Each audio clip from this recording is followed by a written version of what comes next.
welcome to Nairobi. Congratulations on those who have put this summit, youth summit together. I know it's taken effort, commitment, a lot of sacrifice to get this summit where it is today. And I want to say to all of you who made this possible, congratulations, asante sana, and we don't take for granted your efforts. I know many people have been acknowledged, but let me also acknowledge Kaluki Paul. Where is he? A great young man. Congratulations, my friend, of Kenya Environment Action Network, who's made it possible for 20 young people from across the continent to attend this summit. Again, a round of applause for Paul. Many, like Paul, are making a difference in our continent and speaking to the urgency of where we are today in the context of climate change. 2 months ago, under the Eiffel Tower, I called upon the youth of the world to join us in Nairobi to champion the global climate positive growth agenda. Witnessing brilliant young minds from across our youthful continent, showcasing climate solutions that stand just an investment away from monumental scalability and impact, brings me tremendous joy. I witnessed some of them when I was walking in here, and it confirms to me that indeed the possibilities of the future are immense. When I see what the young people are doing, the innovations under very difficult circumstances of limited financing, limited support, and what they are achieving gives me great confidence that climate change is a challenge that we will overcome. Standing at the center of this amphitheater, with Kenya nearly equidistant from the north and southern parts of Africa, I know that I am positioned at the heart of Africa, representing the leaders who welcome young people from every corner of our continent. This can only be a testament to Africa emerging as the leader in driving the global shift towards climate action. I urge you, young people from our continent, to take action. Let us initiate this transformative shift together. Africa's youth, in my very honest opinion, are solution-oriented. You yearn for vibrant economy powered by green jobs, and you possess a strong determination to scale up and maximize opportunities for climate action. With the convening of the Africa Youth Climate Assembly, you have fought your way to the table. And let me tell you that it is the same fight that we are pushing, that the continent of Africa must never continue to be the continent that is a victim to climate change, the continent that complains, the continent that doesn't have ideas. And we have insisted that we are going to change the approach of the continent of Africa. We are going to be armed with our own ideas, with our own proposals, with our assets, and with everything that we have. And we are going to find our way to the table. And we are going to sit on that table and give our ideas and suggest our proposals and make sure that we are part of the solution, not just a victim. And I encourage you as young people to do the same. I am very happy when I see this climate summit, and I want to say this is probably the most important part of the summit. Because this youth assembly represents the stakeholders that have the greatest stake in our present and in our future. And because climate change threatens our present and our future, there is no solution that can be found if we do not involve and engage the people who have the greatest stake in our present and in our future. And therefore, I urge you to insist, to make your way to the table. We're going to facilitate your sitting on the table. Because we all know, it is said that if you are not on the table, you probably and most likely be on the menu. And I do not want any young person or any one of us to be on the menu. Africa's future has the potential to shine brightly. As the world's youngest continent, we will comprise 25% of global workforce by 2050 and 40% by 2100. This immense energy, power, and entrepreneurial spirit can revolutionize not only our continent, but also the globe. Without Africa's entrepreneurial contributions, the world cannot achieve net zero emissions by 2050, and that's a reality. Scientists agree that failing to achieve net zero by 2050 would result in a disaster for life on Earth, humankind, and civilization as we know it. Frankly, there is no need to tell Africa, particularly its youth, about the challenges of climate change. In a recent youth survey, 90% of Kenya's young people indicate that they and their communities have been impacted by climate change. Climate change ranked among the top 3 most important issues for the 60% of them. Across Egypt, Nigeria, and Kenya, between 74% and 88% of youth are somewhat or very concerned about climate change and changing rain patterns, extreme weather events, and the socio-economic repercussions that come with it. These were most frequently cited as the negative impact of climate change. So, why do I believe our future can be remarkably bright?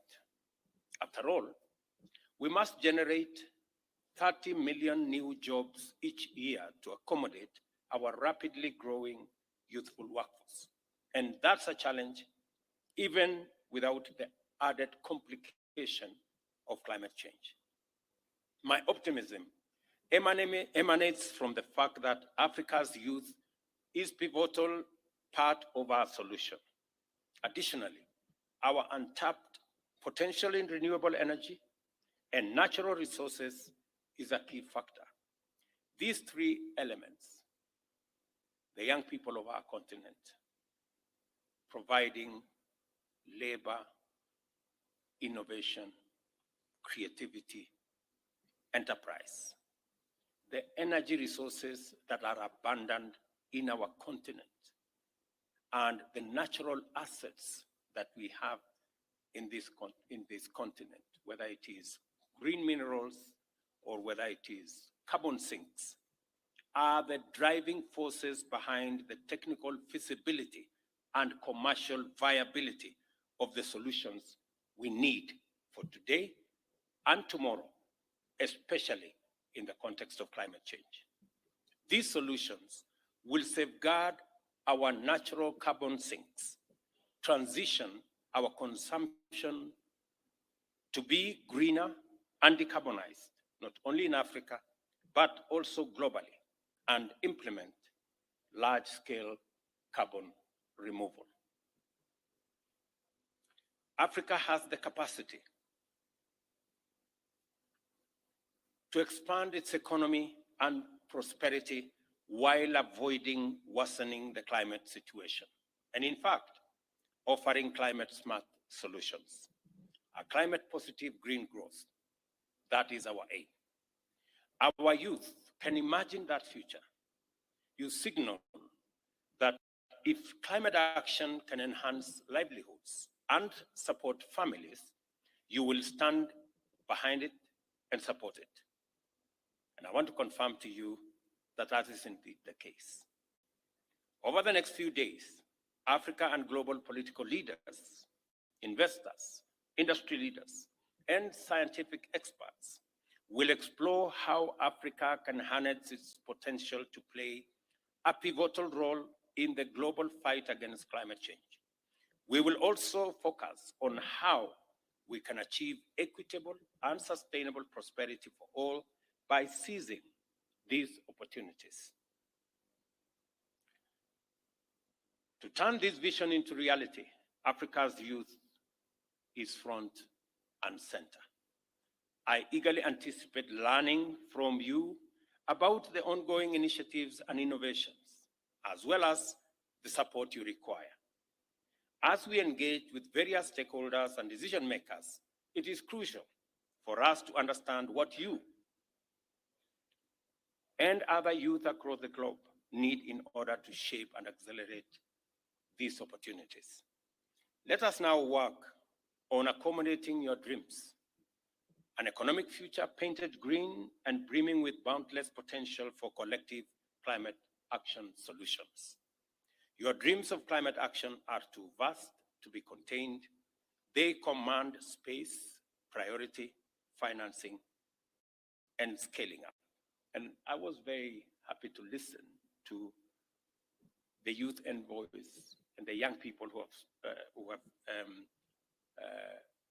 had a conversation with this summit on where you think this is going. And quite frankly, if you ask me,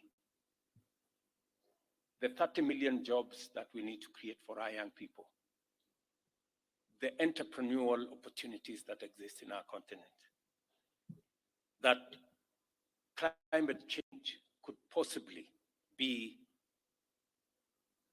not just a challenge, but on the flip side, a solution to the challenges that we have. In fact, climate change puts Africa, and by extension, the young people of Africa, at the heart of the solution for climate change, creating opportunities for employment, creating opportunities for investment, creating opportunities for innovation and creativity, and creating opportunity for enterprise and business. And the people who have the greatest stakeholders in those opportunities, and we are going to be presenting Africa as a continent that is coming with opportunities. We have assets. The largest assets we have in this continent is our renewable energy assets. We have the greatest potential of green assets in the renewable energy space in Africa. We have the largest assets of green minerals that can be used to leverage on the green potential that exists. We have the largest, in probably two-thirds of the largest, two-thirds of Africa's uncultivated arable land. And we have the jewel, the young people of our continent. With those assets, Africa is very well positioned, not just to provide solutions to climate change, to drive green growth, to drive green industrialization and green manufacturing, but to also decarbonize the rest of the globe. So we not only are positioned to provide solutions for ourselves, but we are also positioned to provide solutions for others. And that is what I expect you guys, as you engage, to tell us what are your perspectives, What are your thoughts? What are the new ideas? And how can we together take this forward? Your engagement paves the way and inspires us to do what we must. We rely on your entrepreneurial spirit, your capacity to innovate, and your courage to challenge us, your political leaders, to do that which is right. Demand accountability from us.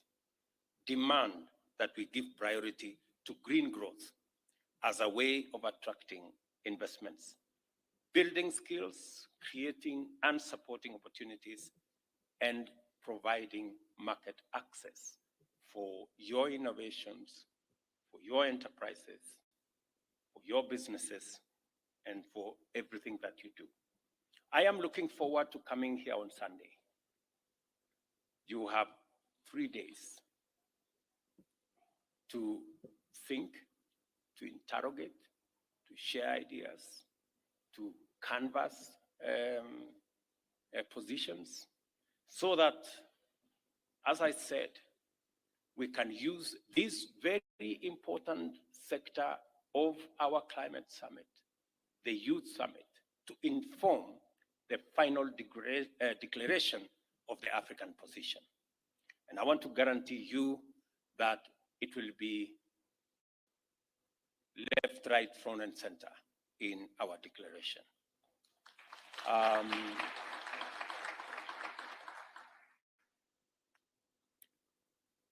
When you have that amount of trust, it puts on your shoulders great responsibility to do what you must. And I am very confident, looking around this hall, that we have the young people of our continent with the wherewithal, with the ideas, with the innovations, for them to provide us input into what we need to do on this very important subject that poses an existential threat to humanity, but on the flip side, gives us tremendous opportunity as a continent to take ourselves forward and to leapfrog into the future. Congratulations again for the teams that have put this together. You have our support. I have given very clear directions to the Ministry of Environment to support this summit and to make sure that this summit comes up with the ideas that will inform our way into the future. Because as I said, in here sit the people, the men and women, the young people of our continent who are the greatest stakeholders for our present and our future. Thank you very much. Congratulations, and see you on Sunday. Ladies and gentlemen, we can do a better round of